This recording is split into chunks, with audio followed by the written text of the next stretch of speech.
కి శ్రీ అల్లు అరవింద్ గారిని మాట్లాడవలసిందిగా రిక్వెస్ట్ చేస్తున్నామండి. Sir.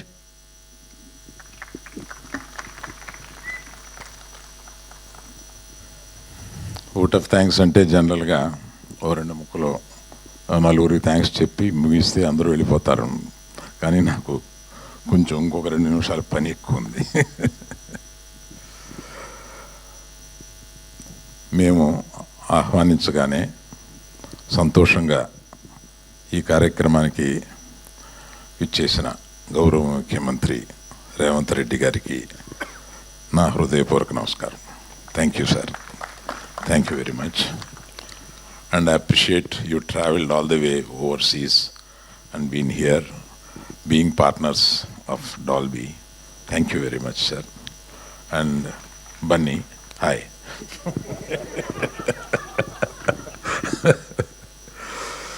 So, I have to remember 3 persons here. నేను ముగ్గురిని ఇందులో తప్పనిసరిగా గుర్తు చేసుకోవాలి.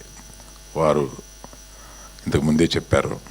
50 సంవత్సరాల క్రితం ఈ ఇండస్ట్రీని అంటరాని ఇండస్ట్రీగా చూసిన సొసైటీ, ఆ సొసైటీలో నాన్నగారు నన్ను ప్రోత్సహించి నువ్వు దీక్షతో పనిచేస్తే ఈ సినిమా ఇండస్ట్రీలో పైకి వస్తావు, పర్వాలేదు ఇండస్ట్రీలోకి రా అని చెప్పడమే కాకుండా తన కూతుర్ని ఇండస్ట్రీలో ఉన్న వ్యక్తికి 45 ఏళ్ల క్రితం తను ఇచ్చి పెళ్లి చేశారు. అటువంటి భావం కల ఆయన ఇవాళ పైనుంచి వారు చెప్పినట్టుగా చూసి ఆనందపడుతూ ఉంటారండి.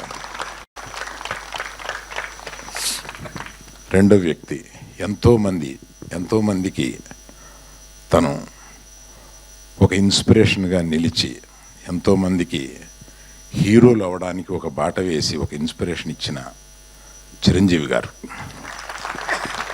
ఆయన్ని కూడా మనం తలుచుకోవాలి. నాకు ఈ ఎగ్జిబిషన్ సెక్టార్ మీద ఒక ఇంట్రెస్ట్ కలగజేసిన నారాయణదాస్ నరం గారు, మన ఏషియన్ ఫిలిమ్స్ వారు, ఆయన తలుచుకోవాలి. ఈ ముగ్గురిని నేను ఈ థియేటర్ ఓపెనింగ్ సందర్భంగా తప్పనిసరిగా తలుచుకోవాలి. కాగితం పెద్దదే కానీ ఎక్కువ లేదండి ఇందులో, డోంట్ వరీ. హైదరాబాద్ని ఫిల్మ్ క్యాపిటల్గా చేయాలని సీఎం గారికి అత్యంత కోరిక. ఆ కోరిక తప్పనిసరిగా నెరవేరుతూ ఉందని మనకు అనిపిస్తూ ఉంది. హైదరాబాద్ షుడ్ బి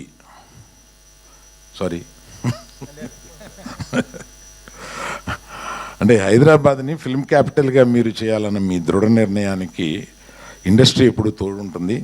మీరు అటువంటి ప్రయత్నాల్లోనే ఇది ఒక చిన్న ప్రయత్నం. ఎందుకంటే ఈ థియేటర్ ప్రపంచంలో 3 పెద్ద బిగ్గెస్ట్ డాల్బీ వారి ఉండగానే చెప్తున్నా, బిగ్గెస్ట్ డాల్బీ సినిమాస్ 3 ఉన్నాయి. అందులో ఒకటి హైదరాబాద్లో ఉంది, అదే ఇది. ఇప్పట్లో ఇండియాలో ఇటువంటి థియేటర్ని పోల్చుకోగలిగిన థియేటర్ ఇంకొకటి రావడానికి కొన్ని సంవత్సరాలు పడుతుంది. ఎందుకంటే ఇటువంటి నగరం, ఇది ఫైనాన్షియల్ డిస్ట్రిక్ట్ నగరంలో బొడ్డును ఉన్నట్టుగా అవ్వబోతుంది కొన్ని సంవత్సరాల్లో. అటువంటి ఈ ప్రాంతంలో 7 ఎకరాల స్థలంలో ఒక స్టూడియో, ఒక సినిమా థియేటర్ కట్టుకోకుండా నంబర్ ఆఫ్ కమర్షియల్ ఈగా చేసి ఉంటే కొన్ని కోట్ల రూపాయలు నెలకు వస్తాయి. కానీ నేను పుట్టింది, మా నాన్న పుట్టింది, బన్నీ పుట్టింది, వాళ్ళ అబ్బాయి పుట్టింది ఈ ఇండస్ట్రీలోనే ఉన్నారు. వాళ్ళ అబ్బాయి కూడా ఆల్రెడీ నేను వేషాలు వేస్తానని ఇంట్లో వేషాలు వేస్తున్నాడు.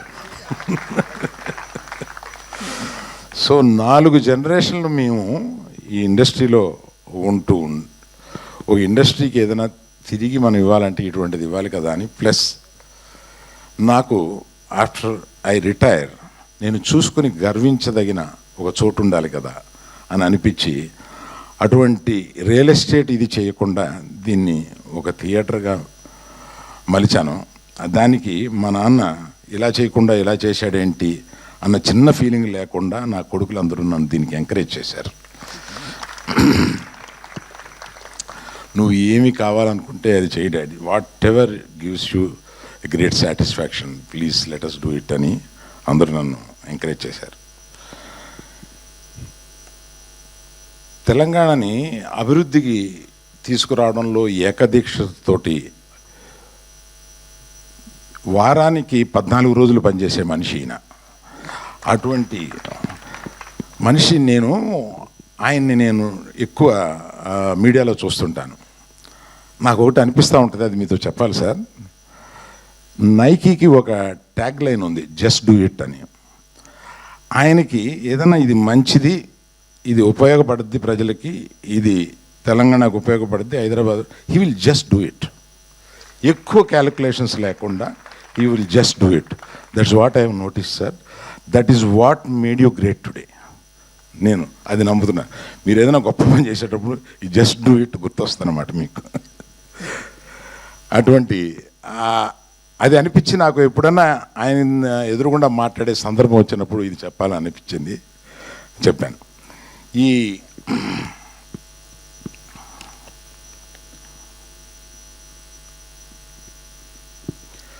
ఇటువంటిది ఒక్కడిగా డబ్బిస్తే రాదు, నేను వచ్చి ఒక ఇంజనీర్ని అలాట్ చేసేస్తే రాదు. నాకు తోడుగా నా ముఖ్య స్నేహితుడు మూర్తి గారు అని. Please stand up Murthy, let us give a big hand to Murthy garu. And ఈ థియేటర్లో, ఈ థియేటర్ ఇంత అందంగా రావడానికి ఒక కుర్రవాడు, నా నెఫ్యూ, కష్టపడి 2 ఏళ్ళు దీన్ని ఇంచిన దగ్గరుండి చూసుకుని కట్టాడు. Teja, please stand up once, turn that side. And Ramesh అని నాకు డిజిటల్ సినిమాకి CEO, అతన్ని ఇబ్బంది పెట్టి అక్కడ కాకుండా తీసుకొచ్చి ఇక్కడ పెట్టి, ఇతను చేసిన పని ఎక్కువ పునాదుల్లో ఉంటుంది కనుక ఈ సినిమాకి పునాది లాంటి వాడు అతను. Thank you Ramesh. ఈ ముగ్గురికి నేను ముఖ్యమంత్రి గారి చేతుల మీదుగా 3 మెమెంటోలు ఇవ్వాలని అనుకున్నాను. ఎక్కడున్నాయి బాబోయ్?